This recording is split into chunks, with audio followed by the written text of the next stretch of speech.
Muy buenos días y ya les damos a todos la bienvenida a este foro donde vamos a hablar de una palabra que está muy de moda y está muy arraigada, y es la polarización. Así que vamos a tener hoy un evento muy interesante, ya con mucha gente conectada, saludándonos desde distintos lugares. Tenemos, por ejemplo, conectado a Liliana Pase, desde la provincia de Mendoza, en la República Argentina. También nos escribe Yolanda Belblanca, conectada desde España. Y se van, Liliana Pase, se van conectando cada vez más personas a las que les damos la bienvenida. Pero hoy, para presentar este foro, me acompaña Víctor Pascual, con quien vamos a compartir y va a compartir la co-conducción. Es el director del área de Ciencias Políticas y Relaciones Internacionales. Víctor, bienvenido, gracias por estar otra vez en este foro. Buenas tardes, Jorge. Buenos días para los que nos siguen desde Latinoamérica. Un placer estar en este foro hoy para hablar de un tema apasionante sobre el que profundizaremos, ¿no? Sobre los riesgos que establece para nuestro sistema democrático. Hablar de polarización es hablar de la propia esencia de nuestro sistema democrático, y tenemos a grandes expertos que nos van a arrojar luz sobre esta cuestión. Exactamente, porque hoy, Víctor, los invitados que tenemos, bueno, tenemos invitados de España, tenemos invitados también desde el Senado de la República Argentina, que va a estar en unos minutos nomás con nosotros. Y cuando hablamos de polarización, ¿sabes qué? Buscando un poco de información, apelé a unos apuntes de un libro que escribió Anne Applebaum, el libro que se titula El ocaso de la democracia. Y la verdad que hay una frase que me pareció sumamente interesante y me parece un buen punto de partida también para esta introducción de este foro, donde ella dice, la polarización es normal. También es normal el escepticismo con respecto a la democracia liberal. Pero agrega, dice, el atractivo del autoritarismo es eterno. Esta es la visión que tiene Anne Applebaum en un libro muy recomendable. Vamos a darle la bienvenida, Víctor, a nuestro invitado de hoy, que es un lujo también que esté con nosotros. Está Pablo Simón, politólogo, que nos está acompañando. Pablo, bienvenido, muchas gracias por estar. Muy buenas tardes, buenos días, buenas tardes a todos los que nos siguen. Bueno, buenos días vale porque la mayor parte del público está conectado hoy desde América Latina. Así que, bueno, Pablo, cuando te invitamos, sobre todo también viendo por tu presencia en medios de comunicación, en distintas ponencias, la verdad que siempre tienes una claridad, digamos, de visión y de pensamiento. Por eso creímos tan oportuno e interesante contar contigo en este foro. Por eso te queremos invitar a esta presentación, que es la introducción al evento, donde nos vas a hablar de la polarización, nos vas a hablar de las definiciones de polarización, de las causas y de las consecuencias. Así que te vamos a escuchar y queremos decirle a todas las personas que están conectadas en este momento con nosotros que, a medida que escuchen la ponencia de Pablo, si tienen una pregunta o tienen una reflexión, simplemente la publican en el chat, y luego, cuando termina Pablo Simón de hablar de su presentación, le trasladamos las preguntas que todos ustedes tengan desde cualquier lugar de donde estén conectados. Pablo, adelante, te escuchamos. Muy bien, pues muchas gracias. Como bien sabéis, y sobre todo en tiempos más recientes, durante los últimos 5 o 8 años, ha habido ingentes publicaciones, tanto académicas como no académicas, hablando de polarización. Tanto es así que en el año 2013 la Fundeu declara que polarización es la palabra del año. Y esto, por lo tanto, en el año 2023, esto ya nos está indicando hasta qué punto hay atractivo sobre este asunto. El problema es que muchas veces, cuando hablamos de polarización, no sabemos exactamente a qué nos referimos ni cuáles pueden ser las potenciales causas que hay detrás. Por lo tanto, básicamente lo que yo quiero hacer aquí es plantear, de un lado, de qué es de lo que hablamos cuando nos referimos a polarización, o al menos lo hacemos los académicos, cuáles son las implicaciones que pueden tener en nuestro funcionamiento democrático y cuáles son las causas que puede haber detrás. Más o menos esta será la estructura de mi presentación, y por lo tanto quiero aproximarme lo primero a referirme a la polarización como una suerte de colesterol. ¿A qué me refiero con esto? A que básicamente el colesterol, y es algo que uno descubre cuando va cumpliendo años, existe del bueno y del malo. Es decir, existe uno que es consustancial y que tiene que darse, y otro que puede ser nocivo como un factor de riesgo. Y yo creo que hay que saber diferenciar ambos cuando hablamos de polarización en general. ¿Por qué digo esto? Porque hay una polarización, que es la primera de ellas, que es la polarización ideológica. La polarización ideológica básicamente es en qué medida los partidos defienden propuestas políticas que están alejadas las unas de las otras o hay puntos de concordancia entre ellos. Y lo que tenemos que entender es que como vivimos en sociedades plurales, como vivimos en sociedades compuestas, complejas, es normal que exista cierta polarización ideológica. Esto es normal. De hecho, sería muy negativo el vivir en una sociedad en la que no hay propuestas alternativas sobre cómo organizar nuestro modo de vida. Otra cosa es que pueda haber más o menos auge de posiciones extremas, que eso es diferente. Hay que entender, por lo tanto, que esto es una cuestión de grado. Es cierto que si los partidos están en posiciones muy polarizadas desde una perspectiva ideológica, es más probable que la gente termine votando a partidos que se alejan de sus preferencias genuinas.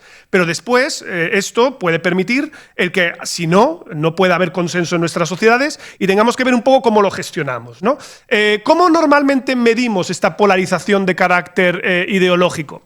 Pues básicamente lo hacemos desde dos perspectivas. De un lado le preguntamos a los partidos qué es lo que opinan de los temas y del otro lado le preguntamos a la gente qué es lo que opina de los temas. Y eso básicamente lo que nos da es una medida de en qué proporción existe distancia ideológica respecto a la posición que puede haber en temas que a veces eran más controvertidos, otras veces menos, y que son muy contextuales. Por ejemplo, en España no existe prácticamente polarización en las preferencias de los españoles sobre el aborto, por poner un ejemplo. Existe un consenso relativamente amplio. Pero por poner eso algunos datos de España, por ejemplo, en los últimos años lo que hemos visto es un incremento importantísimo de la polarización en preferencias fiscales. Si uno se va a los años 2000, todo el mundo estaba de acuerdo en bajar impuestos. Hoy, a tiempo presente, vemos que los partidos, algunos defienden subidas de impuestos y otros defienden rebajas fiscales. Bueno, esto es normal en democracia y esto ha cambiado porque también el contexto es distinto, también hay otros partidos que tienen más influencia y esto es normal. A veces unos temas pesan más que otros, dependiendo de la circunstancia en la que nos encontremos. Pero esta polarización a mí personalmente me preocupa menos. Digámoslo así, que esta polarización es ese colesterol del bueno, del que os hablaba antes. Hay otra polarización que es la polarización afectiva, que por el contrario sí es más preocupante. La polarización afectiva es básicamente un vínculo emocional con una identidad determinada que lo que genera es encuadres que se caracterizan por muchísimos afectos positivos hacia los que piensan como tú y muchos afectos negativos hacia los que piensan diferente. Y esto es algo que opera sobre todo a nivel de la sociedad. Y eso es algo que sí puede preocuparnos más. ¿Por qué? Porque tradicionalmente cuando nosotros hablábamos de cómo se forman las identidades de grupo, y hay que entender que es normal porque desde que la humanidad existe vivimos en manadas y por lo tanto que haya identidades diferentes no es raro. El problema es que nos estamos encontrando con que ahora no son las preferencias las que hace que tú te coloques en una identidad, sino que es una identidad la que marca tus preferencias. Es decir, uno, ¿por qué podría ser, por ejemplo, liberal? Pues porque está a favor de menos Estado, de más bajadas de impuestos y por lo tanto se encuadra como liberal. ¿Qué es lo que estamos viendo ahora? Que la gente se apropia de la etiqueta de liberal en primer lugar y en función de eso el resto de preferencias políticas se derivan. Y eso los hace, por lo tanto, mucho más vulnerables a que si un partido que se pone la etiqueta liberal cambia de posición, la gente también lo haga. Por lo tanto, digámoslo así, que lo que antecede es la identidad a las preferencias políticas y no al revés. Y esto termina generando además que haya una lógica de grupos, por lo cual tú tiendes a modificar incluso emocional y psicológicamente la percepción que tú tienes de tu grupo. Y esto hace que cuando tú hablas de los tuyos, lo hables siempre desde afectos positivos. Y por el contrario, cuando hablas de los de enfrente, lo hagas siempre desde una perspectiva negativa. Cuando los tuyos ganan, entras en una posición de euforia. Cuando los rivales ganan, entras en una posición de miedo existencial. Medirlo es mucho más complejo, porque no podemos preguntarle a la gente exactamente cuánto miedo tiene. Tenemos algunas medidas indirectas. Por ejemplo, en Estados Unidos se pregunta mucho sobre en qué medida a ti te preocuparía que tu hijo o tu hija tuviera una pareja del partido rival. ¿O en qué medida estás dispuesto a tomarte una cerveza con alguien que no piensa lo mismo que tú? Bueno, si estos niveles de rechazo aumentan y tenemos maneras de intentar medirlo, esto lo que está indicando es que la polarización afectiva se está filtrando hacia abajo. Y eso sí puede tener implicaciones graves para el sostenimiento de nuestra democracia. Por lo tanto, distingamos bien estos dos tipos de polarización e identifiquemos que sobre todo es la afectiva la que desde mi punto de vista puede ser más nociva para la democracia. Los datos que tenemos en general, en perspectiva comparada, dice que la polarización afectiva está creciendo en todo el mundo. Me gustaría recordar esto porque es un síndrome que pasa en todas las democracias occidentales en general y me atrevería a decir de otras latitudes en particular. Vemos que aumenta la volatilidad, la polarización, el auge de los extremismos. Por lo tanto, ningún país es tan único como se piensa. Y esto nos hace sospechar que puede haber, por lo tanto, causas compartidas que expliquen este auge, porque si está ocurriendo en todos los sitios a la vez, con diferentes matices e intensidades, esto significa que en el fondo estamos hablando de una crisis de democracia a nivel global y no, por lo tanto, solo del funcionamiento de un país específico. Con este gráfico resumo estas ideas que antes había planteado. En la parte superior lo que tenemos es la polarización ideológica y lo que básicamente podemos ver es situaciones en las que algunas partes estén más polarizadas que otras o haya una polarización ideológica simétrica o la gente no esté polarizada porque esté mezclada, la polarización sea baja. Tú puedes encontrarte que hay lugares en los que la polarización se da de manera simétrica si es la izquierda la que se mueve a posiciones más extremas o es la derecha la que lo hace. El famoso gráfico de Elon Musk a propósito de cómo se han movido demócratas, republicanos, lo cual daría para todo un debate en sí mismo. Del otro lado tenemos algo que es lo que llamamos el alineamiento partidista, es decir, eso es los otros dos gráficos que tengo en la posición media, que es en qué medida la gente se agrupa con personas que piensan lo mismo en varias cosas a la vez. Esto, por ejemplo, es lo que ha ocurrido en los Estados Unidos. Fijémonos que desde los años 60 en adelante el Partido Demócrata en Estados Unidos estaba dividido, porque tú tenías al Partido Demócrata que representaba a las clases trabajadoras y la inmigración en la parte norte, pero que era profundamente xenófobo en los estados del sur. En un momento dado eso se rompe y por lo tanto vemos un realineamiento con los republicanos ganando esos estados y por lo tanto que, digámoslo así, si usted tiene posiciones progresistas en términos económicos, también los tiene en términos de migración, ¿vale? Y viceversa. Por lo tanto hay una agrupación, una coherencia ideológica. Lo que muestro en la parte de abajo es la polarización afectiva, es decir, en qué medida la gente se mezcla con personas que piensan de manera distinta a ella o, por el contrario, lo evita. Y fijémonos que esto tiene muchas implicaciones y que tienen que ver desde no solo qué tipo de medios de comunicación consumimos, hasta casi cómo ordenamos nuestras ciudades, ¿no? Es decir, si nos mezclamos en nuestros barrios con gente que piensa diferente o no. Una dimensión de segregación poco estudiada, por cierto, en el contexto europeo. ¿Qué implicaciones tiene esto para nuestras democracias? Que es el segundo argumento que quería plantear. Bueno, la polarización afectiva tiene como poco 4 elementos negativos para la democracia. El primero es lo que los autores han llamado la hipocresía democrática. ¿A qué se refiere esto? Bueno, la democracia es un artefacto muy peculiar que ha conseguido algo inédito en la historia, que es conseguir que haya partidos políticos o tendencias ideológicas distintas que se alternen el poder en ausencia de violencia. Esto no había ocurrido nunca antes en la historia. Y eso ocurre porque los actores aceptan las reglas de juego. En el momento en el que tú consideras que si tu rival llega al poder, va a emplear ese poder para acabar con tu grupo, lo que tú tienes es una angustia existencial que hace que tú cuestiones las reglas de juego. O dicho de otra manera, que tú solo aceptes el procedimiento democrático en tanto que ganas, no en tanto que pierdes. Lo que llamamos el consentimiento del perdedor es una cosa que estamos viendo que se está erosionando en cada vez más democracias. El asalto al Capitolio o las dinámicas que vimos tras la derrota de Bolsonaro en Brasil son un síntoma evidente de esto. El hecho de que cada vez más partidos cuestionen el que las elecciones sean libres, justas, transparentes, es algo que tiene que ver con el resentimiento de esas reglas clave sin las que no puede funcionar la democracia. Además, hay un segundo elemento que tiene que ver con el mal funcionamiento de la propia calidad de la democracia. Claro, si estamos en un contexto de polarización y pensamos que si nos gobierna el contrario, la sociedad se va a ir a pique, estamos dispuestos a perdonar cualquier cosa a aquellos a los que nosotros votamos. Y eso es malo para el sistema democrático. Para que un sistema democrático funcione, hace falta gente que esté dispuesta a cambiar de partido, ¿Por qué es esto importante? Porque es lo que asegura que los partidos estén preocupados por atender a las demandas de los ciudadanos. Si un partido no tiene miedo a perder el poder, entonces incumplirá sistemáticamente su programa. Por lo tanto, los partidos prefieren inducir polarización, es decir, asustar con que gobierne el otro para poder incumplir sistemáticamente sus programas, y eso a la postre hace que nuestras democracias sean menos representativas. Además, esto tiene un efecto evidente en términos de confianza social. Si tenemos sociedades más polarizadas, nos da más miedo juntarnos con gente que piense de manera distinta a nosotros. Por lo tanto, esto termina erosionando el tejido de cómo funcionan nuestras sociedades democráticas, nos vuelve menos pluralistas y esto a la postre hace que todo funcione mejor. Porque al final, el funcionamiento de la democracia y casi de las economías liberales de mercado se basa en la confianza. Si no existe confianza, es muy complicado funcionar.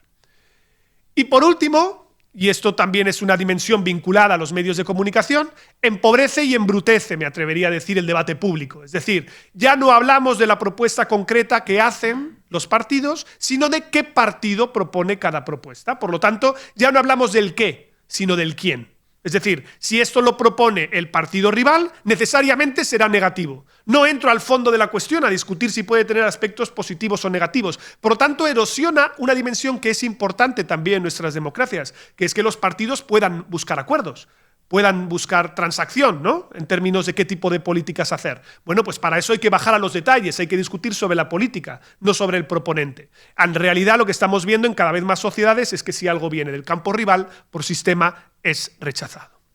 Y por último, el último argumento que quería plantear es cuál puede ser la razón por la que vemos que esto se incrementa. Y a mi juicio existen dos baterías de explicaciones. Nuestra sospecha es que es un poco todo lo que está impactando, ¿vale? El problema que tenemos como científicos sociales es que como todo pasa a la vez, pues no sabemos en qué proporción están en la mezcla. Sospechamos que en el cóctel está todo, pero no sabemos cuánto pesa más o cuánto pesa menos.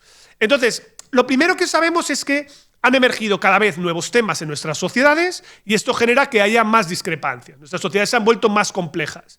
Tenemos que regular más cuestiones, tenemos que discutir problemáticas que antes no existían y esto necesariamente genera que puedan aflorar más discrepancias.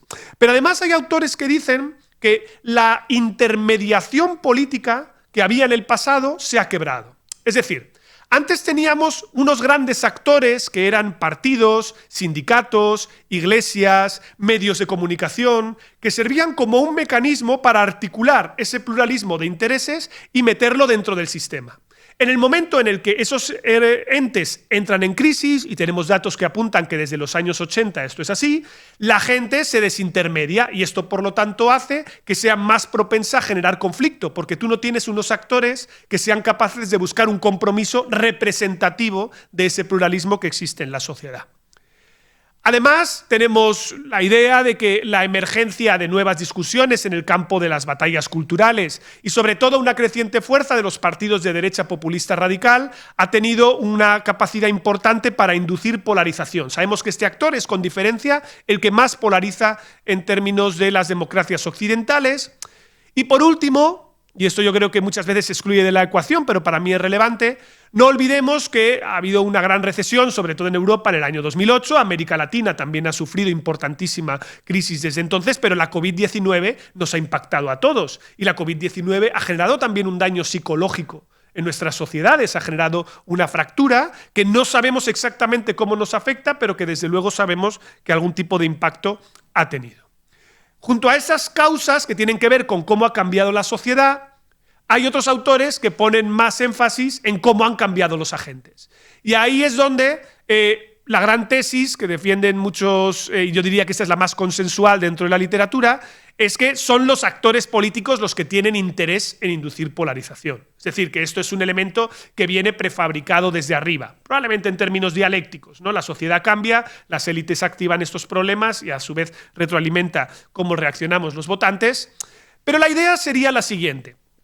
Si nosotros vivimos en una sociedad en la cual existe cada vez más corto plazo, es decir, no existe capacidad por esta desintermediación de la que antes hablaba, de hablar de cuestiones que tengan más longue durée, que hablen más a la sociedad en su conjunto en un plazo más largo, la mejor manera para un partido de sobrevivir en el poder es inducir animosidad contra el rival. Es decir, en un contexto de mucha volatilidad electoral en el que cambian muchos votos de manos porque los partidos son más débiles y son más fáciles para emprendedores políticos lanzar plataformas nuevas, la mejor manera para sobrevivir en un contexto electoral tan cambiante es básicamente lo que hacemos todos, que es que no hay nada que nos una más en una oficina que criticar al compañero que le cae mal a todo el mundo. Por lo tanto, la mejor manera de asegurarte de que los tuyos no se van a otros partidos es meterle miedo con el hecho de que el otro partido gobierne. Por lo tanto, inducir ese miedo existencial que genera rechazos que se filtran hacia abajo. Y esta activación que hacen las élites obviamente tiene un elemento fundamental, que es cómo ha cambiado la propia infraestructura de comunicación. Este aliado es clave, porque claro, en una dinámica de creciente desintermediación de la política, en el que nosotros somos consumidores de redes sociales, el algoritmo se encarga de buscar, con la economía de la atención limitada, aquellos elementos más vistosos, no solo de los propios, sino también los más excéntricos de nuestros rivales, esto termina en última instancia induciendo el que efectivamente esa estrategia tenga razón de ser. Por lo tanto, y en resumen, la polarización ideológica y afectiva, la ideológica es normal en nuestras democracias, la afectiva puede ser perniciosa para su funcionamiento porque erosiona las reglas fundamentales por lo que toca al procedimiento electoral o al hecho de resentir la rendición de cuentas, algo clave también para el funcionamiento de una sociedad democrática, pluralista y con cierto capital social, y probablemente a la hora de entender cuáles son las razones que están detrás, la coalición entre cómo ha cambiado la sociedad y la emergencia de nuevos temas, junto a unas élites, las cuales quieren activar esto de manera oportunista, precisamente buscando el rendimiento electoral de corto plazo, en una infraestructura de medios de comunicación nueva, probablemente sabemos que pueda estar detrás de toda esta lógica. Pablo, muchísimas, pero muchísimas gracias, porque creo que nos has dado una clase que ha resumido con muchísima claridad que podamos entender este concepto de polarización del que tanto hablamos. Y me parece que hay una muy buena definición que nos escribe Juan Guillermo Barreto, nos escribe Juan Carlos Popo Sandoval. Dice: Pablo, muchas gracias. Tu ponencia es una radiografía de lo que pasa de manera sistemática en Colombia. Por medio del miedo, los políticos polarizan para gobernar. O sea España, sea Colombia, sea Perú o sea Argentina, en todos lados, en todas partes se cuecen habas, ¿no, Víctor? Bueno, la verdad es que, perdón, yo tengo muchas preguntas y entiendo además que el chat también estará ahora mismo con muchísimas inquietudes y comentarios de nuestros oyentes. Pero sí, la verdad es que Pablo ha tocado muchos temas que son de gran importancia en esa distinción entre polarización ideológica y afectiva, ¿no? Y cómo nuestras sociedades democráticas están todas creciendo, ¿no? En esa polarización afectiva que está amenazando también incluso los cimientos de nuestros sistemas democráticos, ¿no? Y hablaba Pablo de la importancia de la oferta, ¿no? De cómo las élites políticas, los partidos políticos, los actores políticos son causantes para muchos autores de esta polarización afectiva. Y yo te quería preguntar dos cosas en relación a esto, Pablo. Primero, la propia estructura interna de los partidos políticos también entiendo que contribuye a generar esta polarización afectiva, ¿no? Hemos dejado ya atrás aquello que nos enseñaban en la carrera sobre los partidos políticos como plataformas de opinión pública o de generación de opinión pública. A día de hoy, tener partidos políticos que prácticamente son estructuras monolíticas, ¿no? de lanzamiento de ideas que no admiten ninguna matización, ¿no? Este es un tema importante porque creo que la propia estructura interna de los partidos también explica ese papel de los actores políticos como agentes de la polarización afectiva. Y luego, en línea con esto, también te quería preguntar algo que para mí es fundamental, y es el papel de los medios de comunicación. Yo siempre he sido un gran seguidor de la actividad política, por ejemplo, en España. Incluso he ido personalmente a ver debates también en el Congreso de los Diputados, y me consta que cuando se aprueba una ley en el Parlamento, en el Congreso de los Diputados, hay horas de debates profundos, analíticos, técnicos, entre los diferentes actores políticos y parlamentarios, ¿no? Cuando uno enciende su televisor y escucha la noticia correspondiente a la aprobación de esa ley, lo que el medio de comunicación saca o proyecta es únicamente los 30 segundos en el que un partido o un líder de un partido está insultando al otro o le está faltando el respeto, ¿no? Y sin embargo se omite toda esa información, esas horas de trabajo de los parlamentarios, ¿no?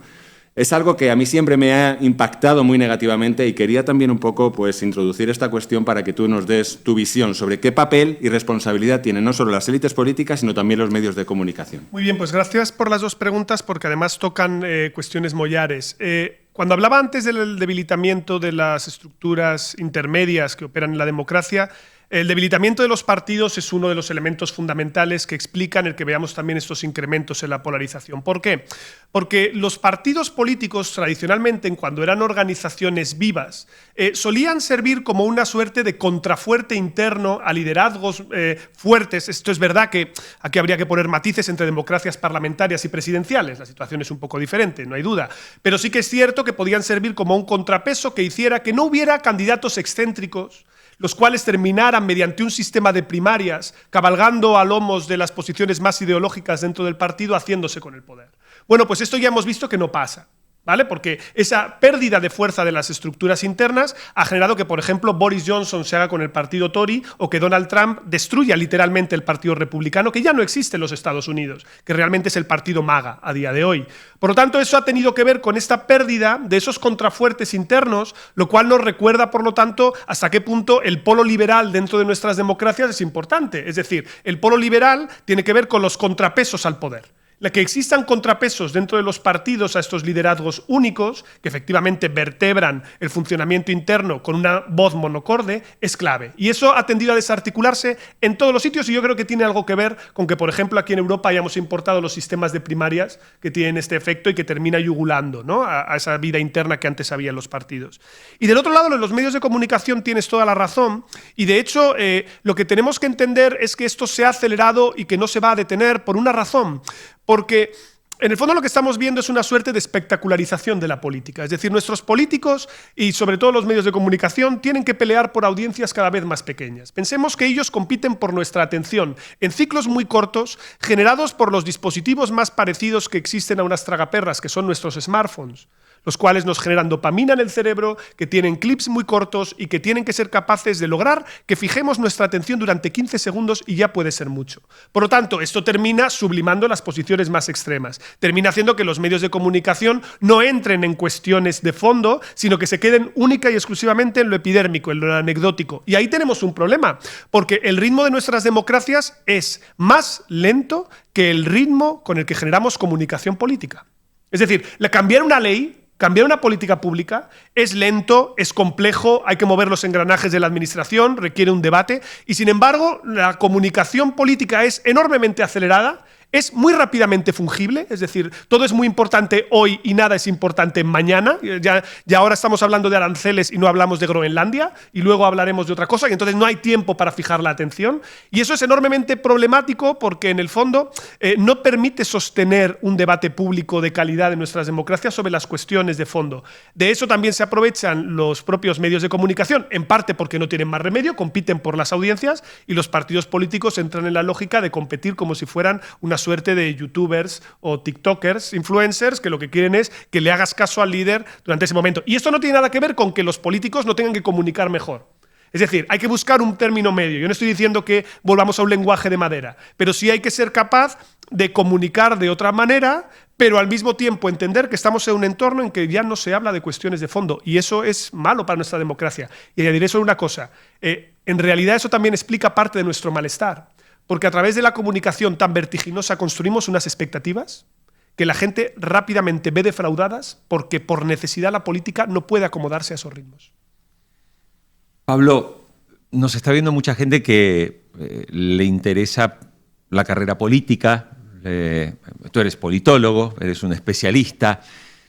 Entonces uno se pregunta, y sobre todo para aquellos que imaginan a lo mejor un día estar involucrados en la política, ¿hay una manera de poder combatir esto? Porque la sensación que uno tiene no es optimista. Digo, los smartphones van a seguir siendo parte de nuestra vida todo el tiempo, por lo tanto vamos a seguir en este constante, esta comunicación de busco el titular en el momento, etc.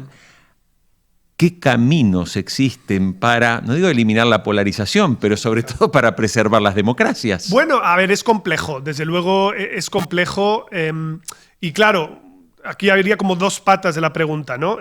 Si tú quieres hacer carrera política, ¿cómo podrías hacer un enfoque que no fuera tan polarizante? Pues yo soy muy partidario de volver al viejo adagio de que el roce hace el cariño. Es decir, ir a lo personal. ¿A qué me refiero con ir a lo personal? No a comunicar personal, sino a tocar personas.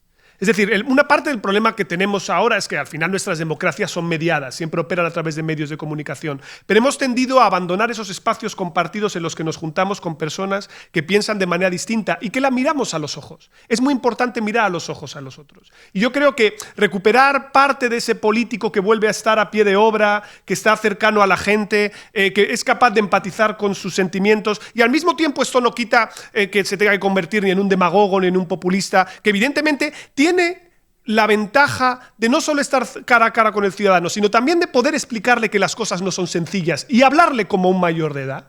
Yo creo que eso es algo que el votante está dispuesto a apreciar, porque nos hemos acostumbrado a este infantilismo creciente de la gente y yo creo que por ahí es por donde se tendría que evolucionar. ¿Y salvar a nuestras democracias? Bueno, eso requiere el que le pidamos a nuestros actores el que se vuelva a un consenso mínimo ilustrado. Y cuando me refiero con un consenso mínimo ilustrado, que suena así como muy genérico, me refiero a dos cosas muy concretas. La ilustración nos aportó, primero, el empirismo, es decir, y por lo tanto tenemos que volver a algo que es que los hechos tienen valor, ¿vale? Por lo tanto, yo no voy a cuestionar que tú no tengas tus ideas, pero tenemos que ponernos de acuerdo al menos sobre los hechos, porque si no nos ponemos ni de acuerdo sobre los hechos, no puede haber discusión posible. Y segundo, otro de los elementos que nos lega la ilustración es apelar a la razón. Por lo tanto, lo que tengo que hacer es dejar de construir narrativas y relatos y construir argumentos. Yo creo que eso es algo que es exigible por arriba, sobre todo a nuestras élites, no a nuestros ciudadanos, porque yo creo que eso se irá filtrando poco a poco hacia abajo. Y eso es lo mínimo exigible, creo, para una democracia madura. Pablo, te voy a hacer una pregunta que parece en principio algo frívola, pero no lo es. Tú has dicho antes que la polarización afectiva está también afectando incluso a las relaciones sociales, ¿no? Relaciones de amistad, relaciones de familia, relaciones de trabajo. Ya no se puede hablar de política en muchos ámbitos porque ya si no te marcan de una forma u otra. Y aquí has hablado también de la influencia de las élites políticas en el debate político y en la propia opinión pública, ¿no? La pregunta que te quería lanzar es, ¿tú crees que llegará algún momento en el que haya algún político en España, en los países de Latinoamérica, que sea capaz de reconocer que lo que ha hecho el otro está bien, es lo correcto y que es una buena medida para el país? Bueno, va a ser complicado de ver eso. Yo me conformaría con un empate, ¿vale? Con que reconociera que él lo ha hecho mal y yo también, o mis propuestas son muy buenas pero las suyas no están mal. Yo con eso ya creo que podríamos comenzar a trabajar. Pero desde luego yo sí pediría que se buscaran más espacios para que nuestras élites gobernantes tuvieran sitios en los que interactuar de manera discreta. Yo creo que hay una cosa que se ha perdido, ¿vale? Y es que haya espacios compartidos en los que yo comprendo que cara a la galería tú tienes que proyectar determinada imagen, pero se tiene que establecer una mínima complicidad también entre nuestros gobernantes. Y yo creo que el que cada vez vengan más outsiders de la política dentro rompe esos consensos mínimos sobre el decoro, de cómo dirigirte al otro, o de qué fronteras no hay que cruzar, por ejemplo, respecto a los temas personales cuando se habla en términos políticos. Algunas cosas que son consensos muy básicos, muy fáciles, pero que yo creo que darían un poquito más de civilidad al debate público también a ese nivel. Porque lo preocupante es que si no se ponen medidas para combatir o para frenar esta polarización afectiva, estamos cada vez más avanzando hacia una mayor radicalización, hacia un deterioro de nuestras democracias y hacia la emergencia de nuevas figuras populistas y radicales, ¿no? Entonces, si no hay frenos, tenemos estos riesgos en nuestras democracias, ¿no? Sí, totalmente. Es decir, en realidad, dos consideraciones. Estamos empezando a contrastar cuáles son los potenciales efectos que tiene la polarización afectiva. Uno de los hallazgos más contundentes que tenemos es que incrementa la violencia política, ¿vale? O sea, hay un primer elemento al que preocuparse, que es que aumenta las reacciones violentas de la población, precisamente por esa angustia existencial, y ahí tenemos un problema serio, ya incluso de orden público y de seguridad. Y efectivamente, la polarización es un mecanismo que es empleado por los autócratas, porque en el fondo la teoría populista clásica lo que dice es que hay unas élites malvadas y corruptas y un pueblo bueno y virtuoso, y yo represento a ese pueblo bueno y virtuoso, ¿no?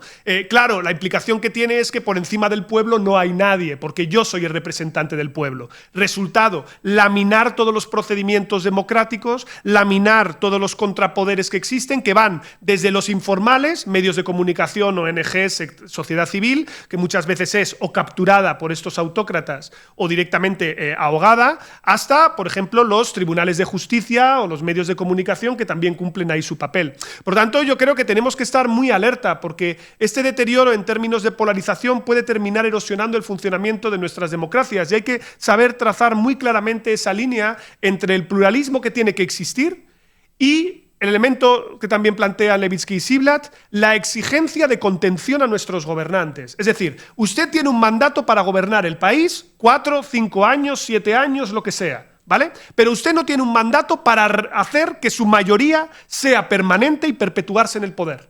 Y eso exige que ese actor esté embebido de una cultura política, que es la de superar esa gran tentación que tiene todo aquel que está en el gobierno, que es perpetuarse en él. Pablo, voy a dejar 2 comentarios. Cerrando, nos dice Rey Sánchez: Honduras no es la excepción. Vivimos envueltos diariamente en un debilitamiento institucional generado por empobrecimiento del debate público, pérdida de intermediación política y la generación desde el mismo gobierno de nuevos debates estériles. ¿Cómo se mejora? ¿Cómo se puede mejorar para no seguir profundizando y cayendo más en estos temas? Bueno, creo que aquí hay que dar la palabra a la sociedad civil. Es decir, yo creo que no deberíamos...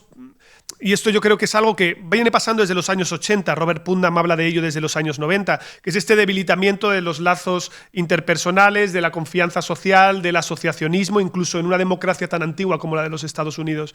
Yo tengo la impresión de que lo que tenemos que hacer es contraponer foros ciudadanos desde los que podamos irradiar otro tipo de debate, otro tipo de discurso y otro tipo de problemáticas. Y yo creo que eso va a requerir alianzas amplias, y me gustaría insistir también en esto. Los demócratas estamos cada vez en una trinchera más estrecha. Y esto hace que vayamos a tener que estar en esa trinchera con mucha gente con la cual no estamos de acuerdo. Pero tenemos que estar de acuerdo en lo fundamental, que es la preservación del sistema que nos permite no estar de acuerdo. Tenemos una reflexión más de Marco Méndez. Dice: los partidos políticos tradicionales en Colombia no admiten que han llegado nuevos actores políticos al país, que los han debilitado a tal punto que se han convertido en oposición, utilizando todos los medios para deslegitimar el actual gobierno. Dice: lo has explicado de la mejor manera, me ha encantado tu análisis. Así que bueno, ahí tenés un grupo de seguidores. Estupendo, pues gracias. Bueno, queríamos también en estos minutos, porque la verdad que vamos a seguir en un ratito, le queremos contar también al público que está conectado, que en un ratito vamos a tener a una periodista, es un tema importante, el rol de los medios, ¿no? en este momento donde precisamente mucho de lo que consume la gente, además de las redes sociales, también se ha trasladado a los medios. Tenemos también un representante del Senado de la Argentina, donde también sabemos que en Argentina hay un fuerte debate, a partir también de la llegada de un nuevo gobierno, como es el gobierno de Milei, bueno, ya tiene más de un año naturalmente, pero donde también el tema polarización está muy presente. No solo por ahora, sino también por la gestión anterior, que para muchos había marcado un poco el inicio muy, muy significativo de esa polarización. Pablo, como para terminar, si las instituciones se mantienen fuertes, ¿la polarización finalmente se supera o la polarización puede impactar y destruir las instituciones? Desde luego, la polarización muchas veces está inducida para ese debilitamiento institucional. Yo creo que aquí hay que hacer un llamado contundente a que los principales responsables del deterioro institucional de su país y de inducir la polarización son quienes están al frente del mismo. Y por eso muchas veces digo que la emergencia de autócratas o de populistas es casi más un síntoma que una causa del debilitamiento democrático, que es el fallo de las propias élites gobernantes para reformar y fortalecer sus instituciones, es lo que termina haciendo que ese caudillaje emerja. Por tanto, a mi juicio, es clave el insistir en que hay que cuidar las instituciones concibiéndolas, y esto es algo que de nuevo requiere una cultura política no solo ciudadana, sino también a nivel de élites, y por lo tanto hay que hacer pedagogía, concibiéndola como una casa común, como un sitio en el que todos nos podemos encontrar de una manera plural y abierta, no como un ariete contra el grupo rival, que es algo que muchas veces se tiene la tentación de hacer. Casi en todos los lugares que estamos viendo autocracias electorales, terminamos viendo una suerte de patrimonialismo, es decir, lo que vemos es que el Estado y el autócrata se fusionan y por lo tanto básicamente se vuelven todos los aparatos del Estado un apéndice de ese partido en el gobierno o de ese autócrata en el poder. Y por lo tanto tenemos que preservar esos espacios de independencia, de contrapoderes, y eso implica también que muchas veces vamos a tener que asumir que la voluntad democrática expresada en las urnas tiene cortapisas. Pero es que nuestra democracia es una aleación de dos componentes. El componente liberal, que es que los ciudadanos tenemos derechos y también existe un poder embridado por una constitución, y el polo democrático, que es que votamos a diferentes partidos para que lleven adelante un proyecto de sociedad. Lo que juegan los autócratas es a enfrentar los dos. Lo que nosotros tenemos que decir es que no puede haber democracia si nos falta alguno. Pablo Simón, politólogo, queremos agradecerte muchísimo. De verdad que fue un placer escucharte. Muchos comentarios tenemos también del público conectado. Creo que ha sido tremendamente clarificador y creo que, bueno, queremos agradecerte que nos hayas acompañado, que hayas llegado ahí justito, con algún problema de transporte. Es que el transporte público en España puede polarizar mucho también. Exactamente, otra área de polarización. Pablo Simón, muchísimas gracias y los invitamos a que se queden porque ahora se viene una mesa redonda muy interesante que vamos a compartir. Nos van a acompañar Pilar Velasco, que es directora del Diario Demócrata. Nos acompaña Federico Fernández, jefe de programas de fortalecimiento institucional del Senado de la República Argentina.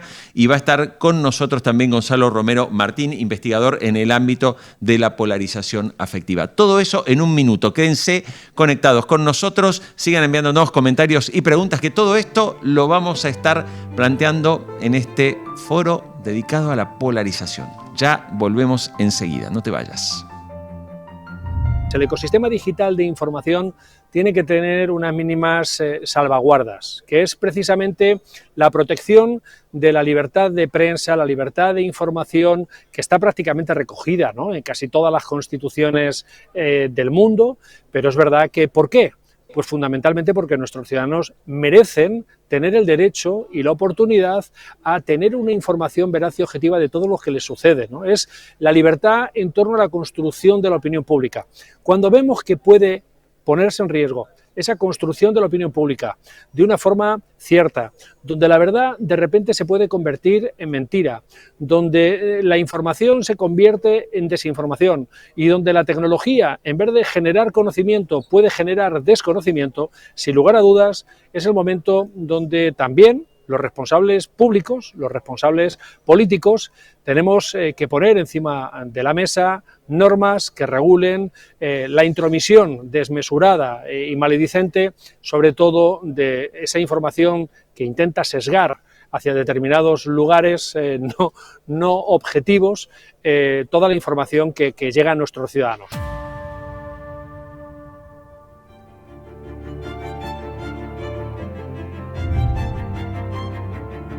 Muy bien, seguimos en este foro dedicado a la polarización. Hoy, Víctor, aprendí que hay un montón de polarizaciones, ¿no?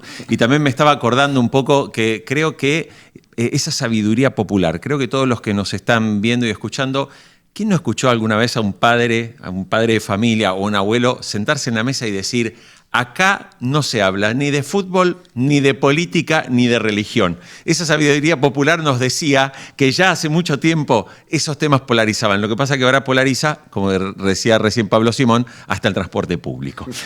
Bueno, vamos a saludar a quienes nos acompañan en esta mesa, que además es un placer recibir y darles la bienvenida. En primer lugar, a Pilar Velasco, la directora del Diario Demócrata. Pilar, es un gusto saludarte y recibirte en este Foro Unir. ¿Qué tal, Jorge? Muy buenas tardes, un placer estar con vosotros. Buenas tardes a todos. Muchísimas gracias. Bueno, y también saludamos, está conectado desde Argentina, Federico Fernández, que es el jefe de programas de fortalecimiento institucional del Senado de la República Argentina. Federico, es un gusto saludarte, bienvenido. Muchas gracias, es un gusto para mí y gracias por la invitación en este panel de hoy. Muy bien, y también nos acompaña aquí en el estudio, está con nosotros Gonzalo Romero Martín. Él es investigador en el ámbito de la polarización afectiva y es el coordinador académico del área de empresa de Unipro. Bienvenido, Gonzalo, gracias por estar con nosotros. Buenas tardes, Jorge, buenos días y nada, es un placer estar aquí. Bueno, Víctor, creo que hay muchísimas. Te veo que has escrito, vamos, sí, es un manuscrito del Mar Muerto lo que hay acá. O sea, hay mucho para hacer, así que te doy el pie a vos para que avances con las preguntas. Perfecto, Jorge. Pues es que viendo a Pilar, que es un placer tenerla aquí con nosotros, la primera pregunta se la tengo que dirigir a ella, ¿no? Porque ya ha salido, ¿no? Ya hemos hablado de la responsabilidad de las élites políticas, de los actores políticos, en esta polarización afectiva o en esta radicalización de la política. Y yo te quería preguntar, Pilar, en tu condición de periodista, con toda tu experiencia, con la importancia que tiene tu medio de información parlamentaria, ¿qué responsabilidad pueden tener los medios de comunicación, ¿no?, en la generación o el fomento, ¿no?, de esta polarización afectiva? Pues fíjate, yo creo que los medios no tienen toda la responsabilidad, ni mucho menos, pero o no empezaron teniendo toda la responsabilidad, pero es verdad que hemos acabado teniendo parte en la medida en que o reproduces únicamente unos mensajes o estás cubriendo una agenda que te están marcando ellos y sus intereses, ¿no? En la tramitación parlamentaria tenemos ejemplos todas las semanas. Hoy mismo podríamos hablar de un Real Decreto importante, que es el de las medidas para paliar el impacto que va a tener la política arancelaria de Trump. Hay un contenido en el que están los grandes partidos fundamentalmente de acuerdo. Cuando digo fundamentalmente es prácticamente en el 90% de las políticas. Pero construimos dos tipos de mensajes. Uno, o puedes elegir uno en el que están realmente de acuerdo en las medidas los dos grandes, Partido Popular y PSOE, o el mensaje de la rueda de prensa, que acaba siendo, si no en el primer momento, a lo largo del día, puramente confrontativo, en el que marcan espacios, marca distancia y en el que parece que no se ha avanzado nada, ¿no? Ya sabes que en el Parlamento español desde esta legislatura hay menos legislación y cuesta mucho sacarla adelante. Pero si te fijas en los grandes paquetes que han salido adelante legislativos, el decreto ómnibus anticrisis por la guerra de Ucrania, el decreto ómnibus de medidas sociales de este año 2024-2025, también PP y PSOE estaban fundamentalmente de acuerdo. Tanto es así que en el último acabaron votando todos, ¿no? Pero sin extenderme mucho más, somos responsables en la medida en que solo estás hablando reproducimos una parte de la agenda. Esto en el mejor de los casos, cuando no tenemos medios en el que se decide que tengan un sesgo determinado y un sesgo en el que no cabe más que una parte de la representación parlamentaria en este caso, ¿no? Hay medios muy hacia unos partidos o muy hacia otros, y eso amplifica la polarización porque amplifica solo un tipo de mensajes, ¿no?, en la medida en que no caben todos los grupos y todos los actores. De todas formas, sí que quería un poco invitar a la audiencia, por si no conoce el medio que dirige Pilar Velasco, El Demócrata, es un medio de análisis profundo de la realidad parlamentaria. Estamos hablando de un medio que sí que trata de dar y aportar información detallada, precisa de todo ese trámite parlamentario, de las leyes que se aprueban en el Parlamento. Yo me refería, Pilar, más quizás en cuando hablaba de responsabilidad o corresponsabilidad, ¿no?, en esos grandes medios de comunicación, ¿no?, que tienen noticiarios de gran audiencia también, al que llegan muchas personas y que limitan mucho la información que comparten con la ciudadanía, ¿no?, y dan un sesgo muy claro respecto a una visión sobre una cuestión política, ¿no? Entonces, sí que es verdad, y entiendo lo que nos estás comentando, no hay una responsabilidad, por supuesto, completa de los medios de comunicación, pero sí que la aportación es que sí que pueden estar contribuyendo, ¿no?, a que se siga generando y aumentando esa polarización afectiva. Sí, es verdad que si cogemos el panorama de los medios audiovisuales o sobre todo digitales de hace 10 años o las cabeceras de hace 5, no me voy tan atrás, te encuentras con cabeceras muy radicalizadas, por así, déjame utilizar ese adjetivo, muy polarizadas, con un sesgo político muy marcado, que son cabeceras casi de activismo político, si me apuras, cabeceras muy combativas contra uno o contra otro. Y que, como te decía, yo creo que sí amplifican cierto mensaje muy polarizante y sobre todo pues que te alejas de la responsabilidad fundamental de un medio, ¿no? O parte de ella, que es la rendición de cuentas. Si solo estás exigiendo la rendición de cuentas hacia un lado, también estás ayudando a esa polarización. Y si un medio lo entendemos como una conversación pública que abres a la sociedad, un canal para que la opinión pública tenga esa conversación, si estás expulsando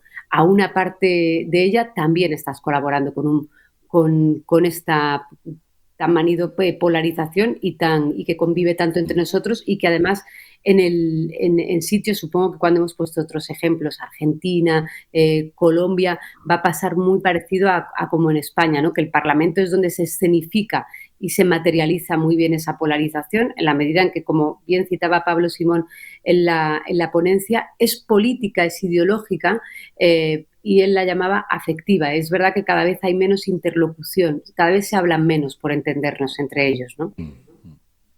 Federico, a mí me parecía también muy, muy interesante poder contar contigo como invitado hoy, porque, desde la Argentina te toca además un rol, ¿no? Desde el Senado de la Nación. Las noticias nos vienen mostrando desde hace muchos años, y ahí también puedo decirlo yo, como argentino que conozco muy bien la realidad de mi país. Argentina pues fue uno de los países que también marcó prácticamente desde el 2001 un marcado sesgo de polarización, ¿no? Unas visiones que se fueron radicalizando con el tiempo y que de alguna forma tanto el gobierno anterior como el gobierno actual no han contribuido en líneas generales a disminuirla. Por el contrario, la idea es los demás, las palabras que hay aquí en España, se habla de la fachofera, en Argentina se habla de el surdaje y todo eso.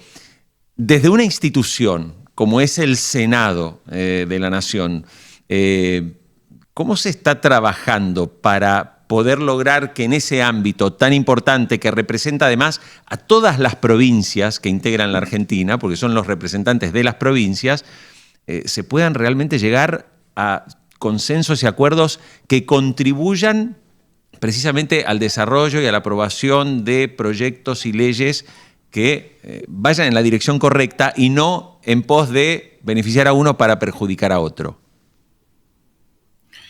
Ok, mira, desde nuestro Parlamento, y coincidiendo un poco con la introducción que hizo Pablo Simón, llevándolo a lo que es el Senado argentino, la polarización responde más a una identidad grupal que a una posición ideológica. Yo lo que te puedo comentar es cómo es el trabajo parlamentario dentro de la Cámara de Senadores, que es totalmente distinto a lo que a lo mejor está la mayoría o el común de la gente a ver en otros parlamentos. En el Senado de la Nación, y en especial en el año parlamentario 2024, ¿sí? No se vio o no se sintió una polarización efectiva muy marcada, porque se consiguió, el gobierno consiguió lograr muchos consensos con respecto, por ejemplo, a la ley de bases. La ley de bases fue un paquete de leyes que contenía muchas leyes adentro, que llevó a eso, a un trabajo parlamentario de los distintos sectores políticos, a la búsqueda de consensos, ya sea de cualquier partido político con representación parlamentaria. En este punto, yo creo que nosotros tendríamos que hacer como una división, lo que es un año y medio para atrás a lo que fueron las gestiones anteriores. Entiendo que no podríamos todavía tomar una definición o juzgar una forma de pensamiento respecto de este gobierno, porque lleva recién un año y medio de gestión.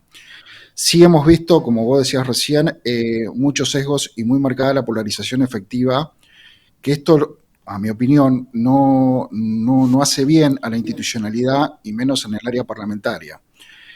La alternancia de los partidos políticos en el manejo de un país, creo que es como la salida más sana para no caer en ese tipo de sesgo de polarización efectiva.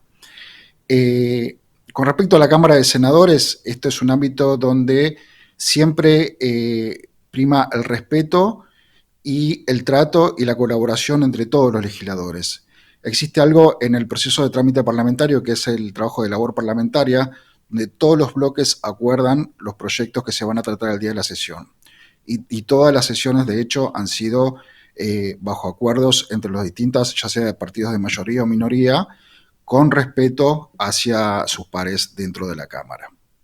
Federico, entiendo que con esto, sí, Federico, perdón, sí. O sea, con la descripción que nos estás dando, podríamos decir que toda esa pirotecnia mediática de redes sociales que uno ve permanentemente informándose en la Argentina, cuando uno va a la institución, o sea, eso no está ni en esa magnitud y que por el contrario hay un trabajo más colaborativo. Claro, a ver, todos tenemos que entender que en el debate parlamentario existe hay una gran emoción en el debate de cada legislador y sobre todo casi al final de cada sesión, ya sea en la Cámara de Diputados como en la Cámara de Senadores, donde cada jefe de bloque le da la impronta final a lo que va a ser el voto general del bloque. Pero volviendo un poquito a lo que me acabas de decir vos recién, comparto un poco también la posición de Pilar Velasco de recién. No todos los medios de comunicación son los culpables. Tenemos también las plataformas nuevas que han surgido respecto a la parte comunicacional, que han contribuido un poco a esto. Yo creo que no quiere decir que tenga la verdad absoluta sobre esto, pero yo como empleado legislativo de más de 20 años acá en la Cámara de Senadores, te puedo asegurar que el respeto entre sus pares de distintos sectores políticos siempre existió. Nunca hubo una agresión, nunca hubo un maltrato y siempre todo se consensuó. ¿Por qué? Porque es una casa que representa la Cámara de Senadores, es una casa que representa a cada una de las provincias que integran la República Argentina. A ver, tenemos medios de comunicación y los medios de comunicación, que le llamo yo, donde vos puedes tener una opinión o puedes tener una opinión totalmente distinta opuesta, ¿sí? Yo creo que la ciudadanía de nuestro país es muy inteligente, supo decidir qué era lo que no quería para este país y bueno, estamos recién iniciando, lleva recién esta gestión un año de gobierno y desde la Cámara de Senadores te puedo asegurar que el respeto y el orden es algo absoluto dentro de nuestro organismo, ¿no? Muchas gracias, Federico. Vamos a dar ahora paso a Gonzalo Romero, que está aquí con nosotros. Gonzalo, como investigador en materias de polarización afectiva, sí que quería que nos desarrollaras un poquito más este concepto, aunque Pablo Simón ya lo ha explicado bien, pero sí un poco cómo impregna toda la sociedad, ¿no? Cómo impregna toda esa falta de debate público. Y además también te quería preguntar, desde el punto de vista académico también, ¿qué medidas pueden paliar, ¿no?, esta polarización y los efectos perniciosos que la polarización afectiva está teniendo en la sociedad? Pablo nos hablaba de la necesidad de generar foros de participación de la ciudadanía, ¿no?, para que no sean solo los representantes los que toman decisiones en nuestro nombre, sino que también sea la ciudadanía la que tenga instrumentos, ¿no?, de aportar su opinión sobre cuestiones públicas, ¿no? Bueno, quería un poco que nos explicaras esta cuestión, que profundizáramos en el concepto de polarización afectiva y cómo lo podemos combatir. Bueno, como Pablo me ha dicho, la polarización per se no es algo negativo. Es decir, la discrepancia ideológica, al final, en un contexto democrático, sirve para el fortalecimiento de las instituciones. En ese sentido, es algo positivo. El problema es cuando se hace de la discrepancia, como bien comentaba Pablo y los intervinientes, una falacia ad hominem. Tú eres malo porque piensas diferente a mí. Entonces, creas del rival político un enemigo que hay que combatir, un enemigo que hay que destruir. La polarización afectiva, también lo ha comentado Pablo, es un concepto muy poliédrico, bebe de la sociología política, bebe, por ejemplo, también de la economía del comportamiento. Hasta 2019 la literatura es muy escasa Y es a partir de 2019 cuando un investigador muy famoso, que es Andrés Riljan, hace esta segmentación entre polarización afectiva y polarización ideológica. La polarización afectiva es eso, es el estudio de la animosidad a nivel político. Y en ese sentido podemos hacer una categorización un poco más profunda, si me permites, que sería la dimensión individual, es decir, el individuo como actor, el perfil microsociológico de la polarización afectiva, cómo los individuos pueden ser o no propensos a polarizarse afectivamente. Y por otro lado tenemos la dimensión institucional, que tiene que ver con esa composición parlamentaria y cómo el odio cala dentro de las instituciones. Comenzando con la dimensión individual, una pregunta muy interesante sería si todo el mundo es propenso a sentirse afectado por la polarización afectiva de la misma manera.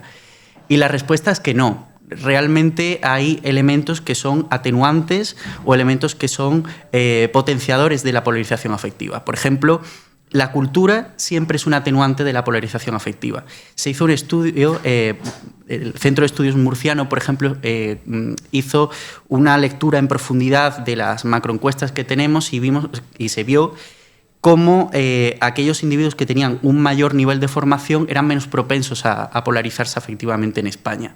También, por ejemplo, la cohorte femenina, las mujeres, se polarizan menos afectivamente porque son más sensibles a lo mejor, aunque esto tiene un calado ya en toda la sociedad, sobre cuestiones de género que a lo mejor determinadas ideologías pues combaten de una forma acérrima.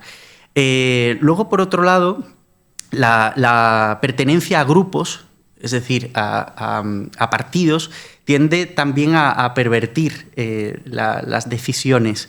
Por ejemplo, se hizo un estudio en Estados Unidos donde se preguntaba qué era mejor, perder un 20% de renta al mes o casarse con una persona de la ideología opuesta. Y todo el mundo pensó que era peor casarse con una persona de la ideología opuesta. O sea que hasta ese punto llegamos.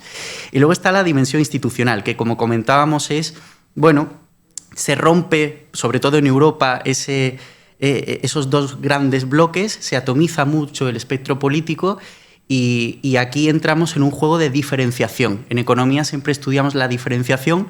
Yo soy economista de profesión, pero me interesa mucho el coste institucional de este tipo de cuestiones y se ve cómo se lleva a cabo pues, una estrategia de, somos derecha o somos izquierda, pero ¿en qué somos diferentes? Entonces eso, por otro lado, dinamita el consenso. Y en relación con lo que decía Pilar, los medios de comunicación tienen un papel insoslayable en la preservación de la tranquilidad a nivel democrático o no. De hecho, hay un concepto que es muy interesante, que es el de equidistancia moral. Hay determinados temas, como por ejemplo el cambio climático, en los cuales la polarización afectiva lleva a la sociedad o obliga a la sociedad a posicionarse en términos dicotómicos, a favor o en contra del cambio climático, obviando, por ejemplo, pues, los hechos o la evidencia científica. Y recuerdo, no hace mucho, un debate de televisión en el que un catedrático de ecología explicaba que un aumento del 1% en la temperatura global era una catástrofe y, por otro lado, una política del partido X defendía pues, que tampoco tenía tanta importancia. Entonces, al final, los medios de comunicación juegan un rol muy importante en tanto que generan altavoz o no y le dan mayor importancia o no a determinados posicionamientos. ¿Todo vale? ¿Todo tiene el mismo valor? Pues quizá no. Muchas gracias, Gonzalo. Vuelvo con Pilar Velasco. Pilar, te quería plantear dos cuestiones. Una primera, estamos viendo que también nuevamente los actores políticos tienen una gran responsabilidad en la polarización afectiva, en la radicalización de nuestras sociedades y gran parte de ellos también está en el lenguaje que se utiliza, ¿no? en el debate que los propios actores políticos pues mantienen, ¿no? O la falta de debate que mantienen, ¿no? Muchas veces con expresiones malsonantes o con exabruptos. No sé si ves posible en la situación actual de nuestro parlamentarismo establecer algún tipo de medida para moderar ese debate político, para que pueda establecerse una especie de código de conducta, porque ese mismo debate excesivo y radical está impregnando la sociedad. Por eso no se debate fuera tampoco y por eso las posiciones son tan monolíticas, ¿no? Y llevan al enfrentamiento y al odio, ¿no? Entonces, creo que deberíamos empezar ahí, ¿no? En las instituciones políticas. ¿Lo ves viable, Pilar? Fíjate, en el diagnóstico comparto y critico que el lenguaje de los políticos cala en la sociedad. Cómo se expresan ellos lanza un mensaje también. Esa forma, esa agresividad, esos insultos que ha ido increciendo en los últimos años, y si hacemos ahora un recopilatorio de insultos de uno o a otro lado, nos asombraría hasta el nivel de insulto que están llegando, ¿no? Y si veo posible ese código de conducta, fíjate, solo se ha reaccionado en alguna ocasión cuando esos insultos han sido sobre todo contra las mujeres diputadas, ¿no? Han sido insultos insultos machistas y se han entendido así. Entonces sí, diputadas de distintas formaciones, PP, PSOE, Sumar, sí que han, y la propia presidencia del Congreso, en este caso fue el Congreso, no el Senado, sí que emitió un comunicado de queja, sí que hubo una acción conjunta. Pero si me dices algo más general, fíjate, no lo veo posible. Hay polémica en ocasiones cuando se pide que insultos muy, muy graves se saquen de la sesión de control, del escrito, del acta, y al final, pues algunos insultos sí se sacan, pero eso no lo frena. Por tanto, yo lo veo muy difícil porque además es que se retroalimentan. Ya te digo que por no personalizar, pero se van retroalimentando unos y otros, entre los grandes también. Yo creo que ha habido una escalada de la legislatura pasada a esta, cuando ya no son los partidos minoritarios, porque Podemos era partido de gobierno, quienes se insultan, que antes el tono estaba más elevado hacia los extremos, por llamarlo de alguna manera, por los no de gobierno, y ahora sí ha calado. Y cuando cala entre los dos grandes partidos, entre PP y PSOE, pues la batalla está mucho más perdida, ¿no? Pilar Velasco, sabemos que te tienes que ir y queríamos agradecerte también mucho estos minutos con nosotros. Nosotros vamos a seguir con Federico Fernández y con Gonzalo Romero, pero sabemos que tienes un compromiso y nos has pedido y queremos agradecerte que hayas participado en este Foro Unir de Polarización y obviamente dejar abierta la puerta para volver a invitarte, porque estos debates son muy enriquecedores, muy valiosos, y obviamente hacerlos desde un ámbito académico como es el de la UNIR es también una oportunidad de una conversación sosegada y alejada de toda polarización. Totalmente. Vuelvo al Congreso, Jorge, directamente, que tenemos un día muy, muy activo y con mucha agenda. Ha sido un placer escuchar a los intervinientes. Muchísimas gracias a la dirección de la UNIR por la invitación. Enhorabuena también al profesor Simón por su ponencia, y gracias por organizar unas jornadas con un tema que es capital y que parece que, no sé si desgraciadamente sí, va a seguir siendo, que es la polarización y cómo nos afecta socialmente. Muchas gracias, Jorge. Bueno, muchísimas gracias, Pilar. Federico, yo quiero volver contigo porque recién decía Pilar, ¿no? Como cuando llega un momento en el que los propios partidos mayoritarios, digamos, bajan a ese barro del insulto, de la descalificación. Claro, ¿qué podemos esperar después? Que vamos a verlo en la sociedad, vamos a verlo en los partidos minoritarios, y obviamente el debate deja, digamos, de ser un debate para ensuciarse con los insultos y con las descalificaciones. No puedo dejar de preguntarte, trabajas en el Honorable Senado de la Nación Argentina, pero también en un momento donde, digamos, el liderazgo político del propio presidente Milei también tiene una característica muy, muy agresiva y muy descalificadora. Claro, ¿cómo se trabaja desde un poder, como es el poder legislativo, en este caso el Senado de la Nación, cuando desde el propio poder ejecutivo hay una estrategia comunicacional muy potente y muchas veces muy agresiva? Bueno, desde ese punto de vista, como lo planteás, nosotros tenemos en Argentina, en nuestro país, una interdependencia de poderes, poder ejecutivo, poder legislativo y poder judicial. Comparto la opinión tuya y la de Pilar Velasco respecto de que este tipo de conductas no hacen bien a la democracia como tampoco a la ciudadanía. Volviendo sobre esto, yo creo que lo que no tenemos que hacer es tratar de entrar en ese círculo, porque nosotros como empleados, hablo desde el Parlamento, ¿no? Desde la Cámara de Senadores, o un hecho muy parecido que sucedió hace poquito en la Cámara de Diputados. Nosotros tenemos, o el Congreso tiene, a través de cada reglamento de cada Cámara, disposiciones jurídicas para poder sanear este tipo de comportamiento, este tipo de conductas. Por ejemplo, cuando un diputado o un senador se siente agraviado o agredido por algún otro legislador o por alguna otra autoridad de otro poder, sea el ejecutivo o el judicial, tenemos una herramienta que establece en los reglamentos que son las cuestiones de privilegio. Esas cuestiones de privilegio se plantean previo a la sesión y después son tratadas en comisión para darle el marco jurídico legal a posteriori en las próximas sesiones. Yo creo que lo que tenemos que tratar nosotros como ciudadanía es de poder, como decimos nosotros en nuestro país, bajar un cambio, ¿sí? Pensar que el diálogo que construye a las instituciones y que eso va a ser un mejor país para todos nosotros, ya sea en el ámbito ejecutivo, legislativo o en el judicial. Por lo pronto, desde nuestro Senado, a lo mejor soy reiterativo con el tema del Senado porque amo esta casa y es como mi segunda casa.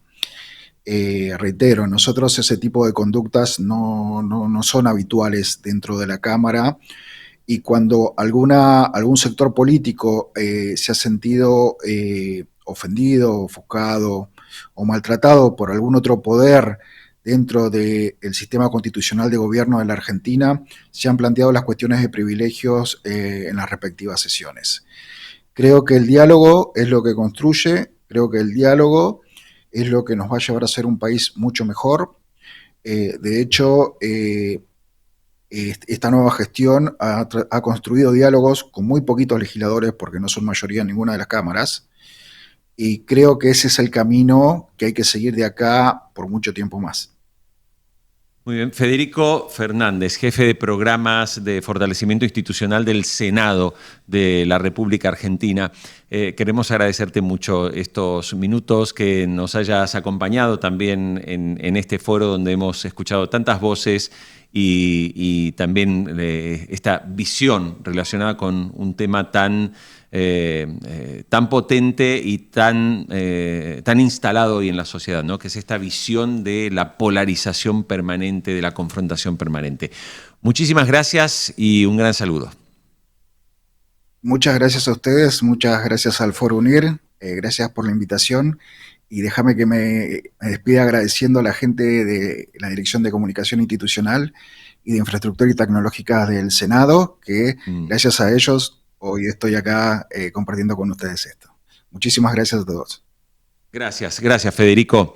Víctor, bueno, vamos a seguir unos minutos porque me parece que algo también que es relevante de todo lo que hemos estado viendo y cuando hablamos de la polarización, hay un tema que es fundamental. Somos una universidad y obviamente en la universidad es donde los profesionales se forman, los profesionales se especializan, y en gran medida esta tarea también de la universidad cobra una relevancia sumamente importante, porque vos lo decías al comienzo y también lo planteaba Pablo Simón, ¿no? Cuando empezamos a ver que las democracias se ven afectadas, ¿no? Nuestras instituciones se ven afectadas precisamente por estos mensajes que te convocan permanentemente a la confrontación.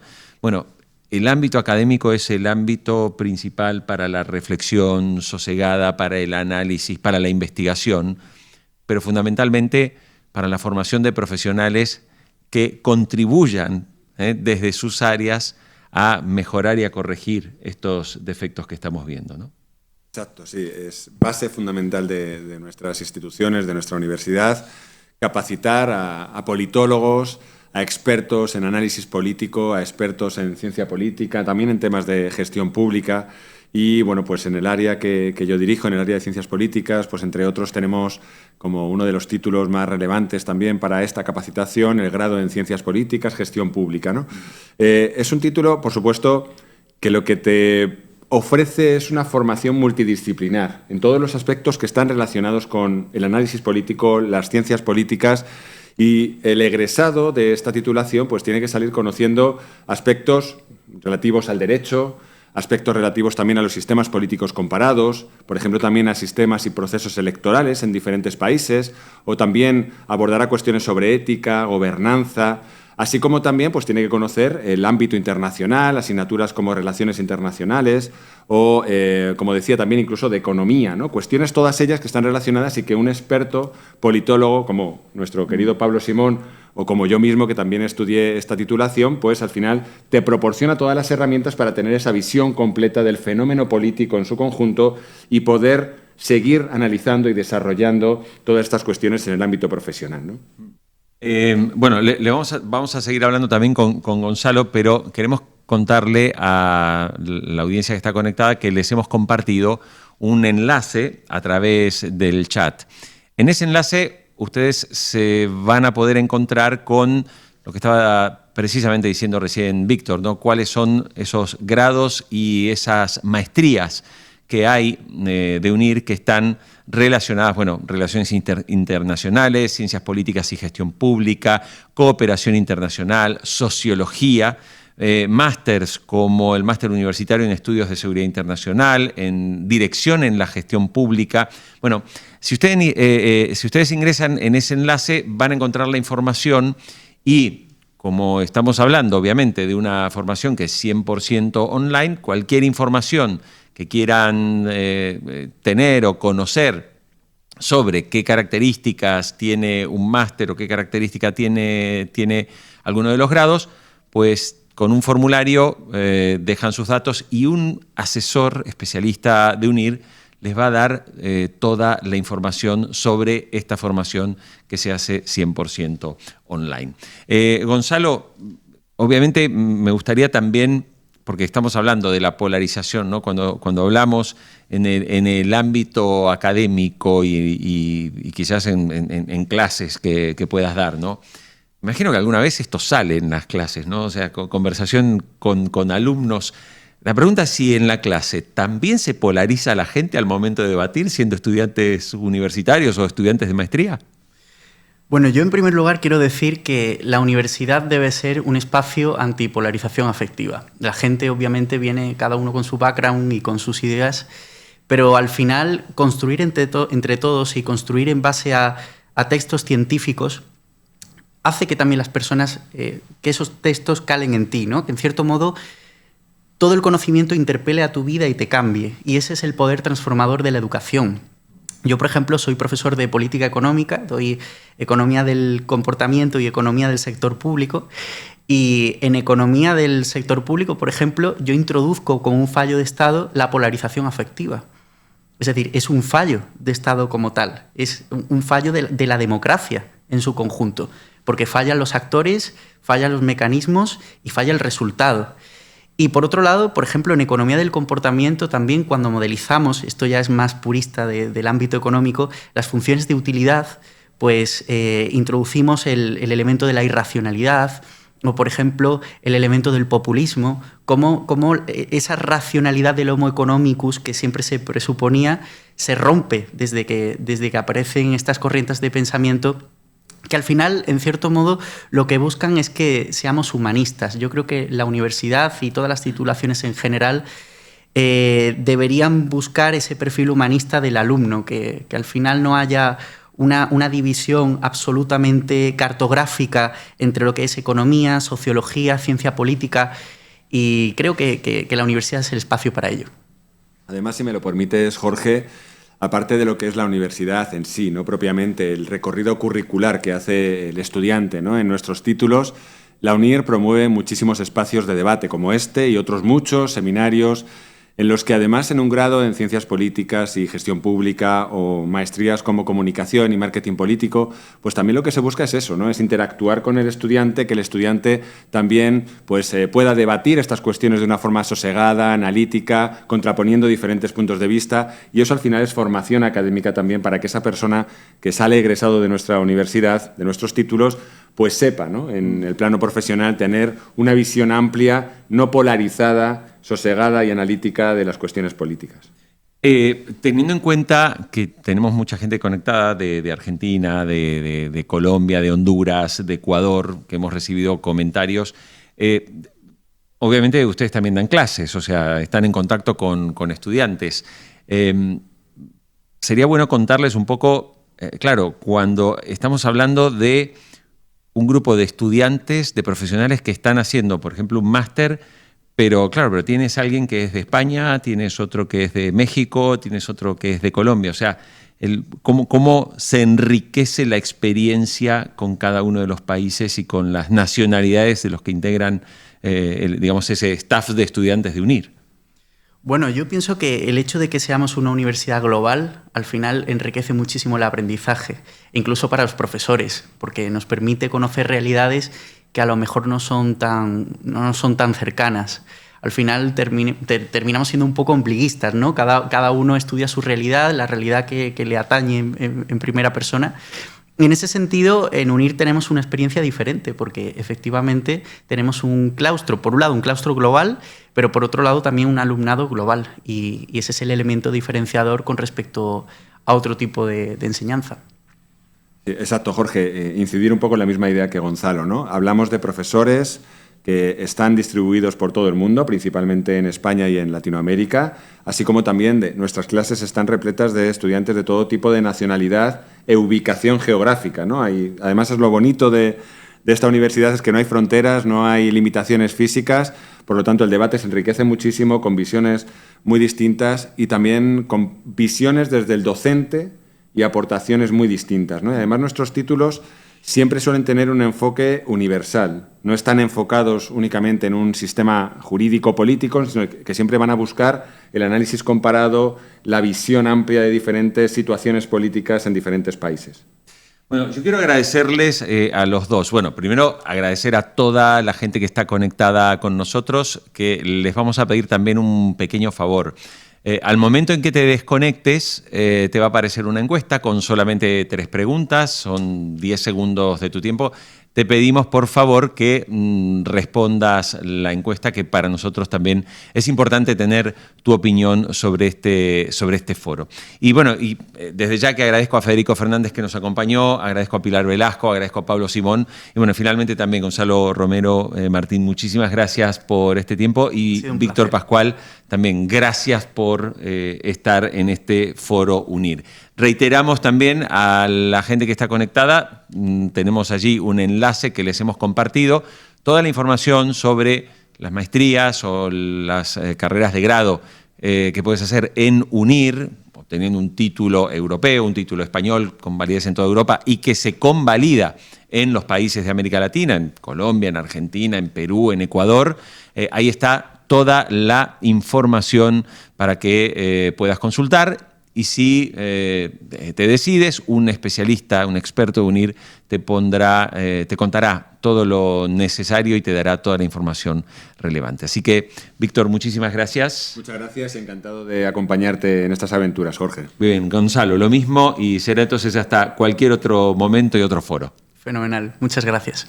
Bueno, nosotros vamos a cerrar y te invitamos a que te quedes un minuto viendo este video, ese momento tan especial que cuando uno recibe su máster o cuando uno consigue su carrera de grado, te invitamos a ver una ceremonia de graduación, un resumen de una ceremonia de graduación de UNIR en este video. Hasta muy pronto, muchísimas gracias a todos. Nos volvemos a ver.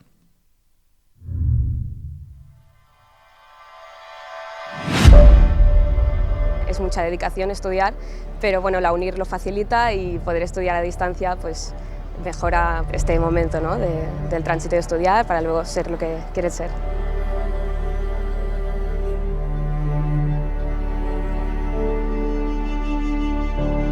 Nos estamos conociendo como muchos compañeros a la vez y es como una sensación muy extraña, es como algo virtual que se convierte en real, ¿no?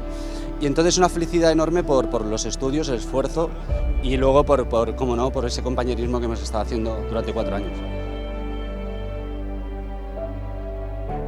Un final que esperas con ansia después de todo el esfuerzo, el trabajo, el estudio, que al final tiene una recompensa y que mejor que celebrarlo todos juntos, ¿no? Es un premio a un sacrificio muy fuerte, son 4 años estudiando, he conocido a gente muy maravillosa.